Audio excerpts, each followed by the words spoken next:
Hey, it's your guy Tyrrell back with the interviews. In today's video, we're going to briefly analyze Vinnie Jr.'s key attacking role in Real Madrid's 2-0 Super Cup win over Atalanta. So in today's video, first we're going to focus on Madrid's shape, then we'll shift to Atalanta's press, and lastly we'll focus on Vinnie Jr.'s impact in the final third. So when we break it all down and we do look at the board, we have Real Madrid in a 4-3-3 in Mbappe's debut, and Atalanta in a 3-4-1-2. So first when we break down Real Madrid's shape, you have Mbappe leading the line in a central position, you have Rodrigo and Vinnie Jr. in the wider areas. At times Rodrigo was hugging the touchline and occupying two defenders, and that freed up some space for Carvajal as the wingback couldn't push forward, and we'll get to Atalanta's press in a bit. Whereas on the left-hand side, Vinnie Jr. was often tucking in a bit narrow and occupying two center backs along with Mbappe, and Mendy was often pushing forward to peg back Zappacosta or pull Zappacosta higher up the pitch to occupy him, and that would give Vinnie Jr. and Mbappe that ability to make runs in between the three center backs. That meant 3v3 in that midfield zone with Tchouaméni, Valverde, and Bellingham around Pasalic, Ederson, and Darun, and then it was the center backs against the center forwards. Initially, it looked like there was license for Valverde and Bellingham to push forward higher up the pitch, while Tchouaméni would drop in between the center backs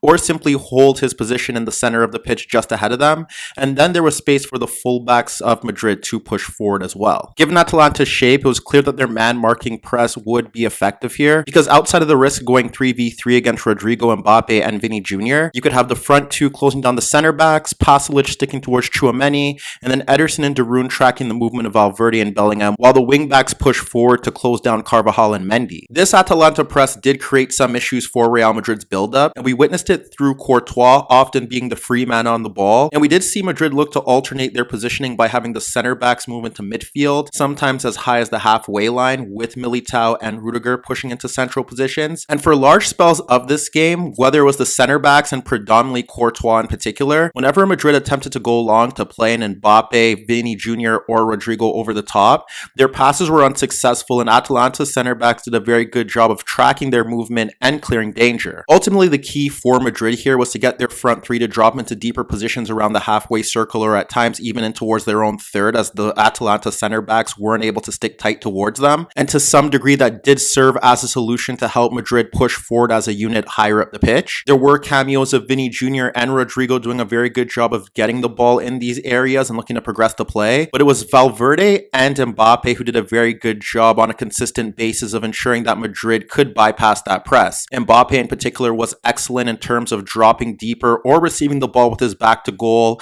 evading pressure, and then sliding the balls out towards the wider areas or playing penetrative passes towards his teammates in advanced positions, which ultimately justifies his ability to play as the central forward in this front three. And then on a few occasions, it was Valverde picking up the ball in deeper positions in his own third, and then highlighting one of the greatest strengths to his game by carrying the ball from his own third to the opposition's third, bypassing pressure, and then playing positive passes towards his teammates or combining with them to help Madrid get in towards the final third. Ultimately, it felt like Vinnie Jr.'s impact was significant here because it was presented in a contrasting way, where you'd expect him to run at defenders in tight spaces. That wasn't successful for him, and we witnessed that in the early stages of this game. And then you'd expect the simple drag and drop as he would look to pull away Jim City, and then you could see Mendy or one of Rodrigo or Mbappe looking to run into space behind him. Given Madrid's attacking shape amongst the front three, he would either be ahead of the center back or in the gap between both center backs, and he wasn't often occupying Zappacosta, but there were times where he could be in that gap between Jim City and Zappacosta and allow Mendy to push forward and beyond him. That's where you would see Mbappe occupying two center backs, and then you would see Rodrigo in the gap between the wing back and the left center back, or simply ahead of Kolasinac himself. Oddly enough, outside of the one time that Vinnie Jr. dragged away two markers for Rodrigo to break in beyond him when he swapped to the left-hand side, in the second half we witnessed times where Mbappe was hugging the touchline, and it was Vinnie Jr. pulling out Jim City and Bellingham looking to make runs in beyond the Atalanta backline, as he was often getting in beyond Darun. And then the other alternative that we witnessed in the second half was simply him dragging away the center back and then spinning across the center back to serve as the final outlet for the final ball from Bellingham, and frankly poor finishing from the Brazilian prevented Madrid from increasing their lead. However, here the combination of Vinnie Jr. dropping away from pressure from behind from the center back or the wing back to receive the ball freely